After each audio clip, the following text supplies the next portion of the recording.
Aziz dostlar, az sonra bizim tercihimiz başlıyor. Avropa Shurasında bizimle birlikte olun. Bu kanalımızda.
Dear colleagues and dear guests, welcome to our side event.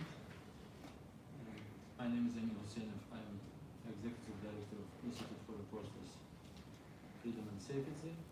Today, our organization is with co-sponsorship of the Maurizio Bucarello, Italian Senator, and Mr. Peter Omzi from Netherlands. Both entities hosted this event, which is named Zero Corruption for Better Future of Council of Europe. Because today we believe, after 10 years experience, main problem for all stakeholders in this house is huge corruption. And I would love to introduce our moderator, Paola Crotellini from Open Dialogue Foundation. She is advocacy officer from Brussels-based international human rights organizations, and I give you the floor to her for moderate, and she can introduce all our speakers and sponsors, and we will start. Thank you. Good morning, everyone. I will just make a brief introduction before giving the floor to our speakers. So today's event we will try to investigate and to tackle concrete questions related to the upcoming elections of the Secretary General and the link between human rights violations and corruption and the democratic and rule of law values of the Council of Europe. So in these recent years, the Council of Europe has been shaken by several corruption scandals. So there were a number of striking examples which have weakened the Council of Europe mission of promotion of human rights, democracy, and the fight against corruption. Let me just recall a few striking examples, as for example, the scandal related to caviar diplomacy or the Azerbaijani laundromat, which were aimed at preventing critical reports on the human rights situation, the situation of political prisoners in Azerbaijan, and to internationally legitimize unfair elections. So there were investigations carried out by the Secretary General about these scandals, but with the upcoming election of the Secretary General, we expect to eradicate the complete eradication of corruption scandals and practices here in the Council of Europe. So together with our guest, anti-corruption activist, anti-corruption journalist, a member of BASE, we will try to tackle questions related to the link between corruption, human rights violations, and these elections. So we will try to answer to the following questions, as for example, how these candidates will strengthen the Council of Europe raison d'être, and what kind of reforms, what kind of standards they will put into force to prevent such a kleptocratic regime as, for example, Azerbaijan, to manipulate the Council of Europe values. So I would first give the floor to Italian Senator Maurizio Bucarella. He's a member of the PACE delegation. He has actively engaged in support of political prisoners in defense of human rights. For some introductory remarks. Thank you. Thank you. Thank you. Just a few words to say that when I've been asked by Mr. Husseinov to sponsor this event, I didn't hesitate a single minute, knowing well the activity of the organization of the Institute for Reporters' Freedom and Safety, and knowing exactly what happened here in the Council of Europe a few years ago. I'm referring to the great scandal of corruption within the Parliamentary Assembly, born somehow from one of the countries belonging to the Council, like Azerbaijan. So I'm quite interested in listening what the speakers will say and what any question will be posed later. Being sure that what is in common between us all, and hopefully those who are and will watch the video recording of this event, is the absolute dedication of the scope of fighting the corruption everywhere, and mostly here in the most delicate places, let's say, like the Council of Europe. So I just give time to the speakers, and then we'll try at the end to summarize somehow what the inputs will be. And I see that just joined us Senator Rampi, an Italian senator. I'm glad to see you. And so I go back the voice to you for the follow-up. Thank you to Matteo Angeli from Radical Party for joining us. So now it's the turn of Emin Husseinov. He's a prominent journalist from Azerbaijan. He's a co-founder of Institute for Reporters' Freedom and Safety. So please. Thank you, Paula. Thank you, Mr. very much. I would like to say also many thanks also to all PACE members which has supported our efforts for prevent corruptions in this important international institution. Because for a country like Azerbaijan, which is not member of EU, Council of Europe, it's last hope for dozens, thousands victims which is not able to receive justice in his own country, and for last hope for them is European Court for Human Rights, politicians which is represented here. But unfortunately sometimes we lose this hope, because in 2013 when one of your colleagues, Mr. Strasser from Socialist Group, German MP, prepared very important for Azerbaijan and heartbreaking report about political prisoners. Another MPs, or like strong coordination with Azerbaijani politicians, which is also represented in our delegations, organized one of the dirtiest and shameful campaign to prevent, to silence the voices of the victims, which has spent years unfairly in Azerbaijani prisons. And after this, many of our Azerbaijani colleagues, we start to believe it's something going wrong on this house, and it's also something going wrong after, as like Paula said before, after unfair and non-democratic elections in countries like Azerbaijan and other post-Soviet countries of the Council of Europe. Especially, again, I'm responsible for my country, and we know since from 2008, when I started first my advocacy trip to this house, we always informed MPs, Secretary General Cabinets, and all other stakeholders here about violations with human rights and democracy. And after, when we received the resolutions, some brave politicians which is initiate motions for resolutions or initiate report, and other ones just very easily prevent this effort. We sometimes spend few years from promoting and advocating for these voices, and someone with envelopes which is have couple of thousand, dozens thousand or millions of dollars, they are distributed here between few politicians and prevent all of this human rights advocacy. And after we think we need to start to look to them, how this happened. And finally, we find solutions together with investigative journalist community, together with whistleblowers, and we will make clear pictures. And thanks again for political will of the Secretary General Jagland, which is their appointed independent investigative body, which is examined or make quite long-term investigations and publish this report. And after this report, we saw some positive steps. But from another time, we still believe, for this report only looks part of the iceberg. Many dirty games which has happened here in different institutions still not investigated deeply.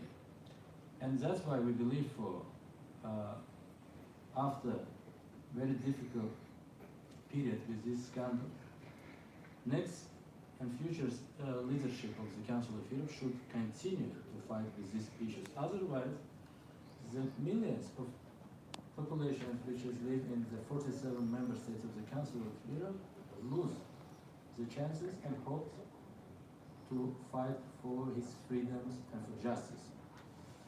Today,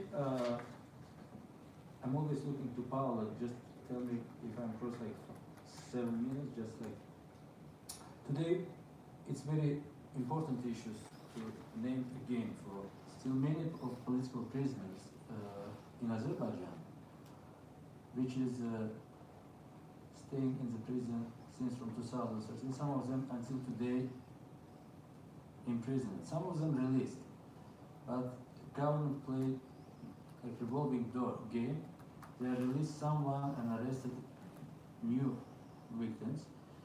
And we believe for today it's very good chance for all civil society to push the authoritarian leaders, and especially for oil-rich countries like Azerbaijan, which is sometimes Western community close their eyes for all violations what's happened in my country. I'm very critical about position of some European institutions, because today Azerbaijan prepared to ratify a strategic agreement between European Commission and Azerbaijan, and we try to use the opportunity to say here for Azerbaijan not ready for sign this strategic agreement, and we strongly supported the European Parliament resolutions, which is just few months ago adopted with absolute majority, which is named with my imprisoned brother Mehman Hussein, which is also a human rights defender and anti-corruption activist, and other dozens with me. But today, for example, Mehman Hussein is not able to come there and make his speech. Now we, but thanks for my colleagues, which is staying with us here.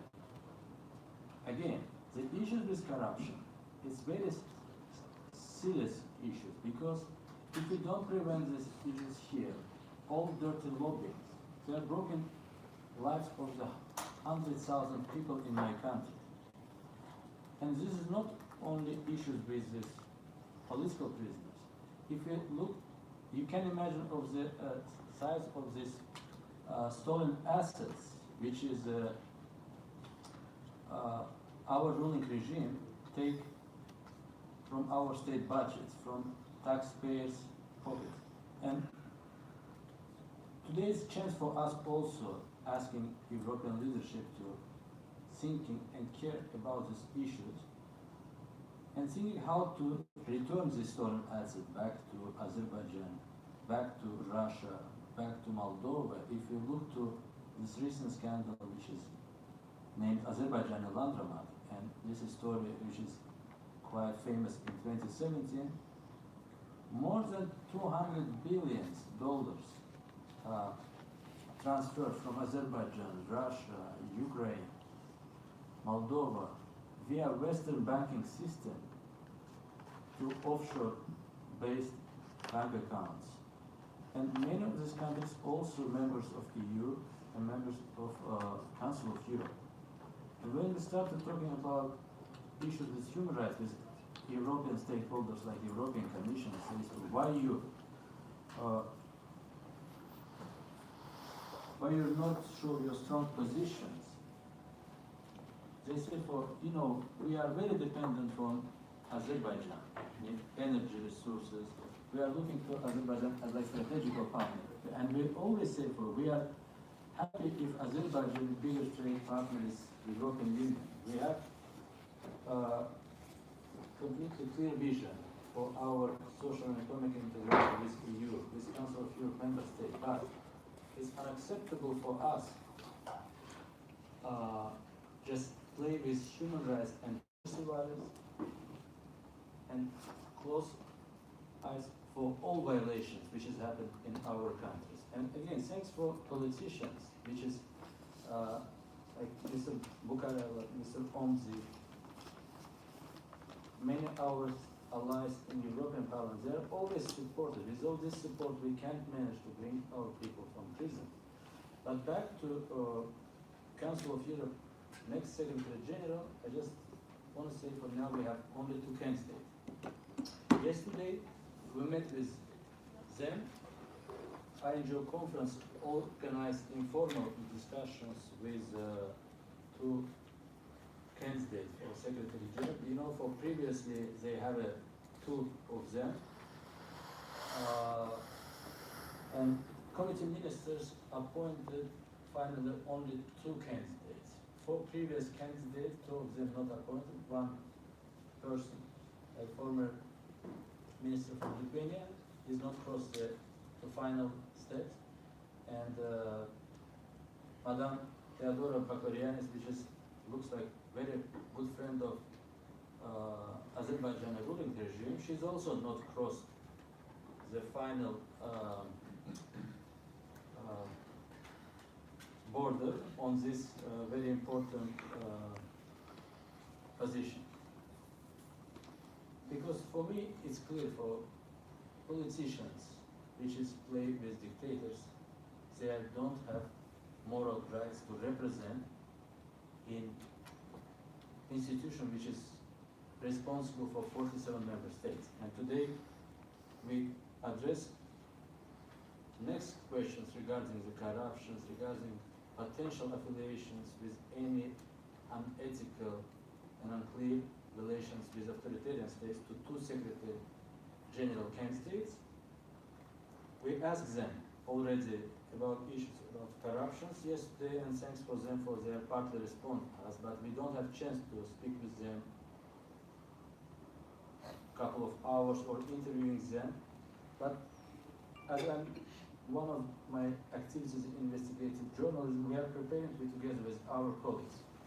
Long list of the questions to Secretary General candidates, and we hope their response to these questions as soon as possible in the next upcoming months, and before summer session, when with secret ballot votings, the members of Parliamentary Assembly start to vote, we are distribute this response regarding our important questions between MPs, between civil society leadership, between all stakeholders, between populations of the Council of Europe member states. And finally, we also try to do some kind of interactive online voting for 47 member states by the population by Twitter, Facebook, and maybe YouTube, just to give alternative platform what people say, things about the Secretary General. And we believe for PACE members make better choice, and we're looking forward for work with next Council of Europe leadership, and we asking equal rights for civil society, for strongly cooperate and prevent all negative efforts. Thanks again, and I'm so sorry for my long speech. Thank you, Amin, for your message. Now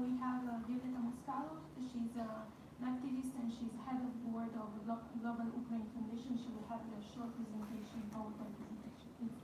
Thank you very much. I'm a doctor in management sciences of Lorraine University in France, and actually also working on Global Ukrainians network, trying to help this society and democratic reforms in Ukraine. Thank you. Thank you, Min, for your invitation. I would wish to underline the main issue, I think, in this on this topic of future of Council of Europe, how to obtain zero corruption, respect for human rights and democracy. The title of this short presentation is a little bit provocative, but you will see that we have facts and statistics for this. Autocracy versus democracy, the biggest issue for the future of Council of Europe. Next slide, please. I put like the basic point, the index, democracy index of the Economist Intelligence Unit, that score 167 countries from 0 to 10 based on 60 indicators, and they show like all these countries in 4 categories. You can see some countries like true democracies, flow democracies, hybrid regimes, and authoritarian regimes. This index, democracy index, is based on 5 categories: electoral process and pluralism, civil liberties, the functioning of government, political participation, and political culture. And it's interesting to look on the different countries of Council of Europe and to understand that we have different categories of countries, of governance systems, and we have maybe to be much more attentive on this, on all these issues, and to try to understand which kind of KPIs, if you can use it, to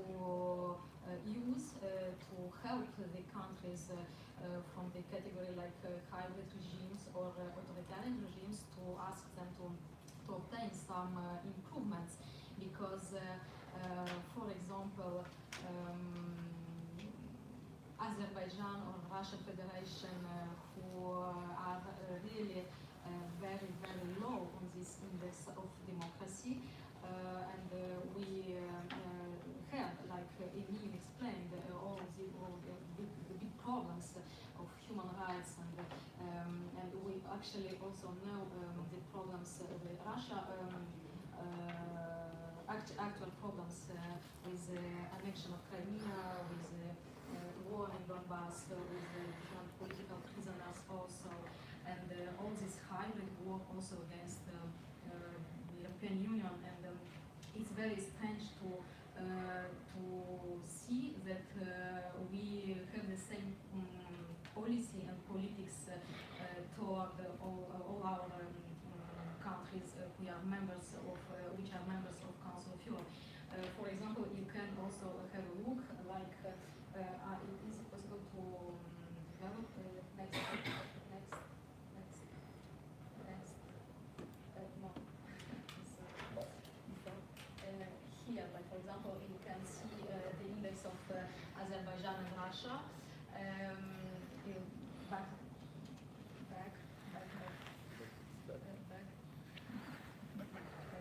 And in here, yeah, you can look on the different categories, and it looks like it's really a very strong issue to put it in the center of the priorities for the next General Secretary and for the different institutions here in PACE, because we have to find new approaches and new strategies how to help this the civil society in these countries to develop stronger institutions and to move forward real democracy.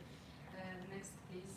For example, we can compare just the difference between different post-Soviet countries, like Baltic countries here, and next, please.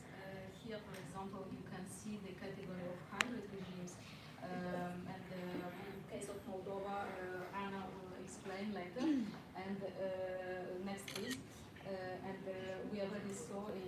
Azerbaijan and Russia, like really very strong authoritarian regimes. So different issues, next slide please, different issues, critical issues from the political sciences. For example, we have distinction between predatory state-society relationship and developing state-society relationship. There are definitely some very strong governance issues for countries to develop a kind of predatory state-society relationship. A second issue, a strong migration crisis, because humans leave their home countries for better life abroad, and it's like voting by feet. Because in these countries we still have very weak civil society, very weak elite renewal, and it's difficult for them to switch from kind of predatory mentality, from kind of conservative mentality of ruling elites to more developing mentality. And this point should be treated with much more attention and to try to find some new ideas and to put some new priorities on the top of the list for future leadership of Council of Europe. Another critical issue, distribution of resources, lack of trust, hate speech, poverty in all these countries. And finally, we are all concerned because we can say that it's not our problem, because this migration, for example, crisis, it's a very strong problem also for Europe. And we have now a very strong crisis of neoliberal ideology, crisis of the representative democracy. So it's definitely something to be analyzed very carefully and to find new ideas for new reality. Stronger focus on human rights, a real fight against kleptocracy, and the examples we will also have, we will develop here. Use of global Magnitsky Act, reverse burdens of proofs, for example, for all these financial crimes. When we say 200 billion, it's really incredible. More humanism, more social responsibility for all kind of political and geopolitical decisions. And very important point is also to think about the needed reforms of the Council of Europe institutions in order to strengthen the financial autonomy of the Council of Europe, to prevent kleptocratic regimes from manipulating the Council of Europe. So we hope that the future General Secretary will be able to take very seriously all these issues, and we are ready also to help to develop some new approach, some new paradigm in order to save the Council of Europe from destruction, because the danger of all these kleptocratic states is really very strong.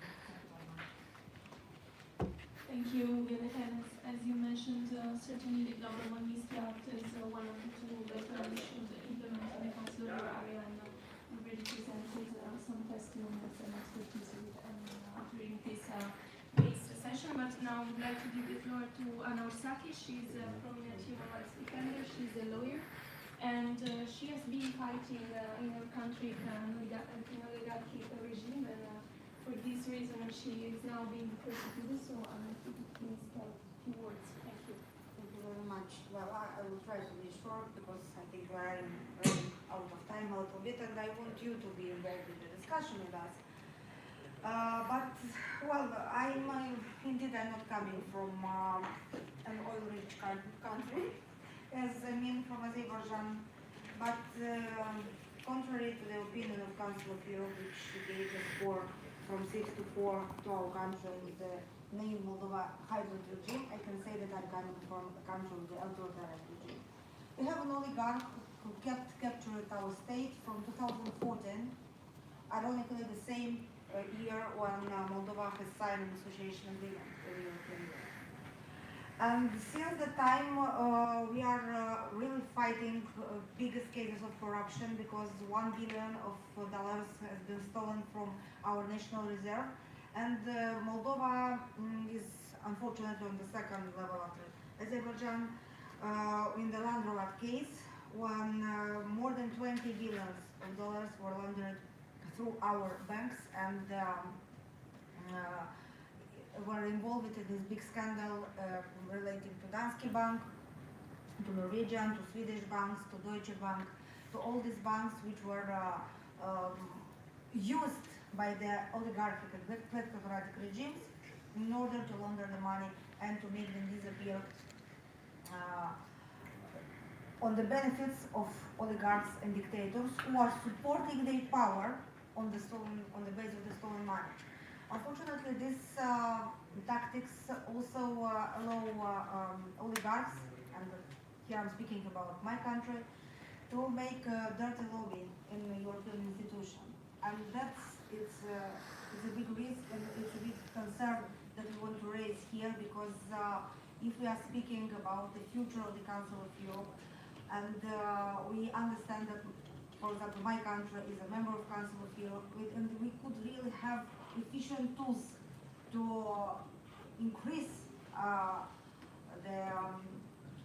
the positive score of our fight against corruption and against huge human rights violations that have happened now in our country.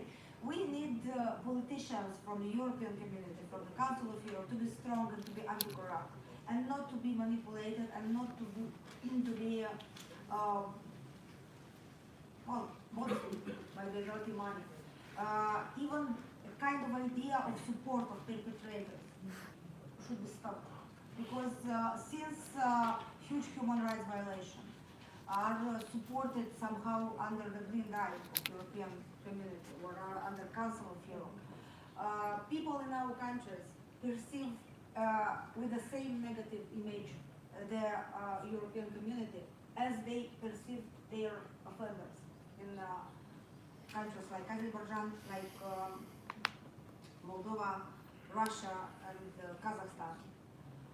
For example, advocating here in Council of Europe, I heard on the case of Kazakhstan, I know a lot of stories when people and victims are speaking frankly with politicians on different sides when they are presenting documents and evidences of the fact that people are dying in prisons there, and they are put in prisons just because of free protests, for example, or because their regimes are hunting some political oppositionals in Kazakhstan. On the other side, just an ambassador could enter freely and could speak to any of MPs and could manipulate only because in the general perception, human rights defenders, prisoners, victims, they have less tools than politicians, than governments. They can enter everywhere, they can have your attention, but we can use only such kind of events, only press, only our freedom of speech, and we are under the risk since we are fighting them, because we are fighting only with our, I don't know, views, our efforts, which are our minds, and we are fighting against money and the dirty lobby, which is a common risk for all European institutions, because now we are talking about not only Council of Europe election, but future European Parliament election, and the same problem persists there. So I think our message is perfectly clear. We need to have a new leadership, like a lot of really efficient members of Council of Europe, or Parliamentary Assembly of Council of Europe, or members of European Parliament, who were already involved in different big projects in order to help and to increase the fight of the human rights defenders against huge violations in our countries. And we should be able to minimize the possibility for corrupt people to enter in a high position in such institution as Council of Europe, because since we will have on your side support from the anti-corrupt politicians, we will survive. And if not, we will not survive. We have an example of our colleague Ludmila Kozlovska who was banned from travel in EU in order to stop her activity, just because my country provided absolutely fake accusations based on this classic propaganda about Russia. We have Transnistria and Moldova. Everybody understood that Moldova is under some kind of risk to be totally brought to the Russian interest. So just because this label, Russian risk of Russian hybrid war, risk of Russian influence in different post-Soviet countries, just using this kind of label, our oligarchic and dictatorship regimes are manipulating here. And when some kind of answers should be given to the question why you are persecuting human rights defenders, why you are persecuting lawyers, journalists, the government will respond, oh my God, no, we are not persecuting. You should be silent, please, politicians, because otherwise Russian guns will come, otherwise hybrid wars will begin, and something like this. So propaganda and manipulating is the sister of the dirty lobby. And since authoritarian regimes are using this, we should deny this kind of influence totally. I have no idea what I should, for example, ask from a concrete candidate, because I have no possibility to vote for him or for her properly. But expressing the will of citizens of my country, or human rights defenders like us, journalists and different experts who are for years working in this field, we clearly know that we want a person who is far away from the even idea of corruption, of some kind of possibility to discuss on the same level with an offender or perpetrator. They could not be let even to enter in the European institution. Well, I promised to be short, and well, that's a problem of the lawyer. So maybe we are really open to discuss and to have open discussion by your question. Thank you, Anna. And indeed, such dictators from Moldova, from Kazakhstan, from Russia, from Azerbaijan are indeed global dictators. They have a criminal network worldwide. So through principles in new leadership, we have to urgently tackle this issue. And so we'd like to invite Senator Bucharela for the concluding remarks, and then we can pass to the Q&A session. Thanks. I think that the most important thing is to looking forward and going back to the point stressed by Amy before in this speech, is to find out how and which way the candidates for the role of Secretary General can fulfill the achievements also on the Council of Europe. I mean, looking at the questions that we can read on here, it would be very interesting to find out if and when, I'm sure it will happen, you and the other NGO will have some answer or some feedback from the candidates in a very transparent way, in a very peaceful and clear way, to have some clear position from them about what kind of instruments that can be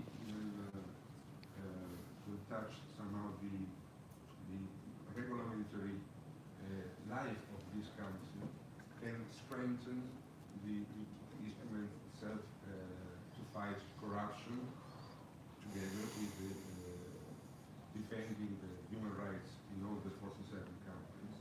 So that will be the biggest question, and probably will give us the opportunity to find a date in the next session of the plenary session of the Council of Europe to have some answer, and hoping that we can be be reassured, assured that the goal of the Council of Europe, the defending of the human rights and the fight against the corruption, will find some more hope and more strong position, even from the member of the executive body of this organization.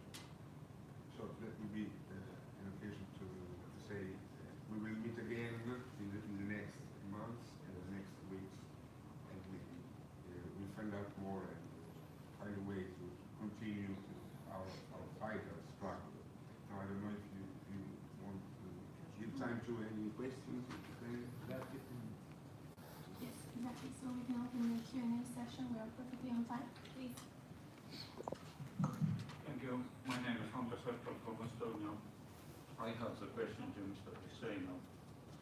Now, let's take the other diplomacy and the government case which was worked out here. What concretely do you think what was in the hands of the Secretary General of the Council of Europe? What Mr. Jagland did do and what the new Secretary General in the probably similar situation must do? And the second question, because Lavrov report would be in the hemicycle right now, is what happened in Azerbaijan after this story, because there are a lot of names who received some money, including Azeri officials, not only members of Council of Europe Parliamentary Assembly. And there's also something I didn't know about the restriction of the public access to information about the registration and ownership of their company. Is something changed? Thank you. Thank you for important questions, Mr. Helti. Mr. Helti have a long experience with observations on issues of human rights and democracy in Azerbaijan, but now, regarding the questions of the Secretary General, what we should need to do more on this investigation, I think. Well, this investigation covering only parliamentarians. But I'm not Secretary General, but if I'm like investigators, I need to investigate all stakeholders, even judges in European Court for Human Rights, even committee ministers members, even like from everyone, started from Secretary General until like head of the desk, which is somehow for people from his staff somehow maybe involved. But it's very long-term process, and for me it's understandable for with less budget, with less technical possibilities, and with less time, they start with doing with this parliamentarians. But again, we're talking about all institutions of the Council of Europe should be accountable, including even civil society. Started from myself until all other civil society actually should be transparent. Anyone needs to know everything about everyone and know any questions about accountability. Just everyone should declare everything, and after we are moving forward. But today we saw for some kind of like these parliamentarians. The parliamentarians, now I know how much is your salaries of the Mr. Bukhari. But for the, I will check also salaries of my MPs, and I know for half of the these illegal assets connected with these spouses. And again, if corruption is issues when somebody going to elections, for example, for presidential election, you need to declare not only his own incomes, also his spouse, wives, or husband incomes. That is maybe better to do also for the future for the parliamentarians and also for all executive body members here. Regarding the general investigation, as I said, it's only top of the iceberg. I'm not like legal investigator, but even I'm investigative journalist, and sometimes we know more than investigators.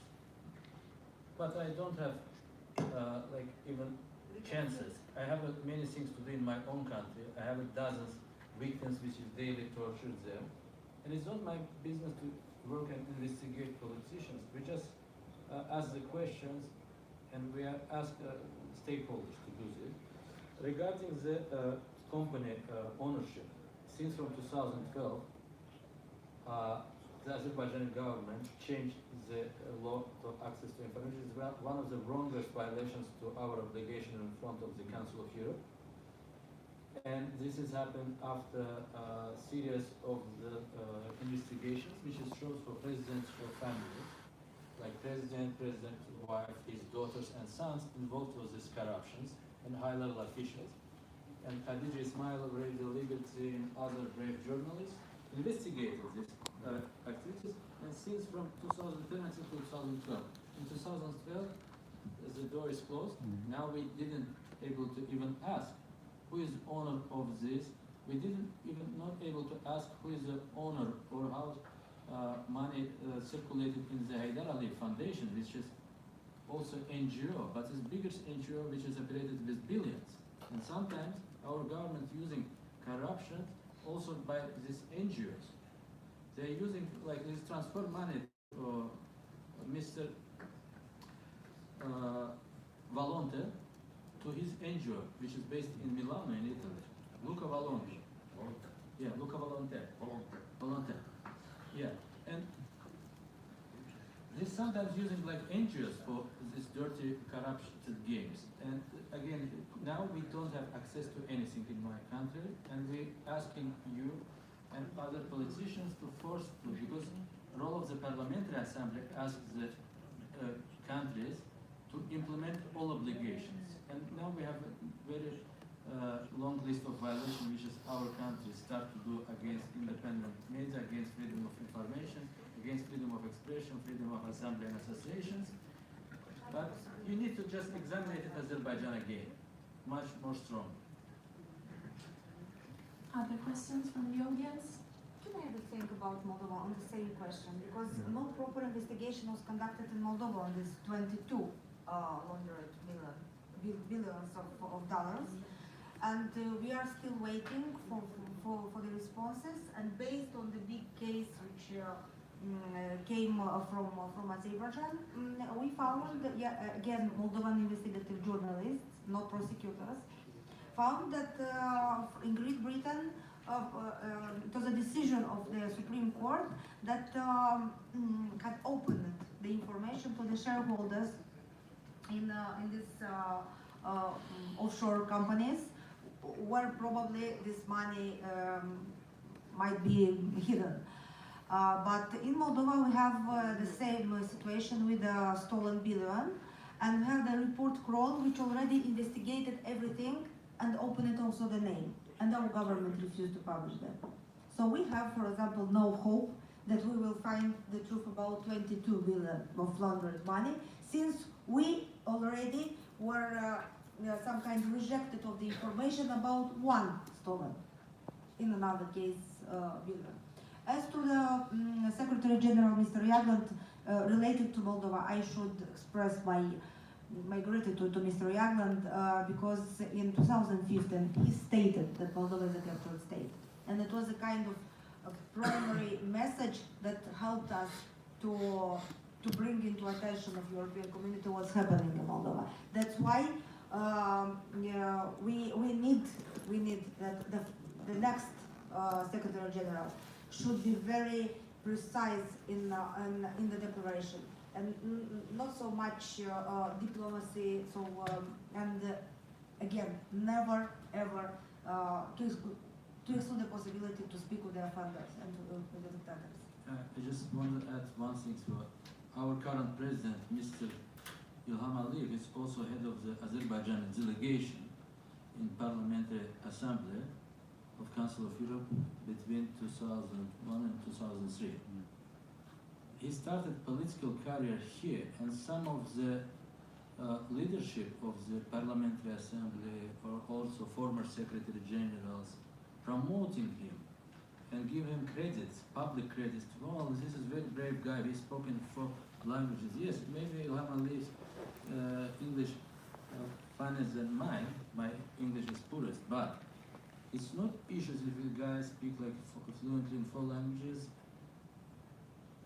He's able to took billions for his own people. And again, today the story started since from first day in membership of when we are appointed as like full members. Azerbaijan triple times changed the constitutions, and all of these changes focused on the prolongation of the kleptocracy in Azerbaijan and authoritarian ruling possibilities for Aliyev. And today we see for it's unprecedented for us when person staying on the 4th presidential terms, when he's appointed his wife to vice president positions, and this first practice started in Azerbaijan. And you should be careful and always check the government, because the corruption is not only when it's distributed money, it's corruption which is when it's openly violated these rules and values of the Council of Europe and obligations in front of the Council of Europe, and nobody asking them. And my question is, why you are not asking them for? If you want to be there in the Council, you should respect and play according to the rules. Thanks a lot. I'm sorry for that. Other questions?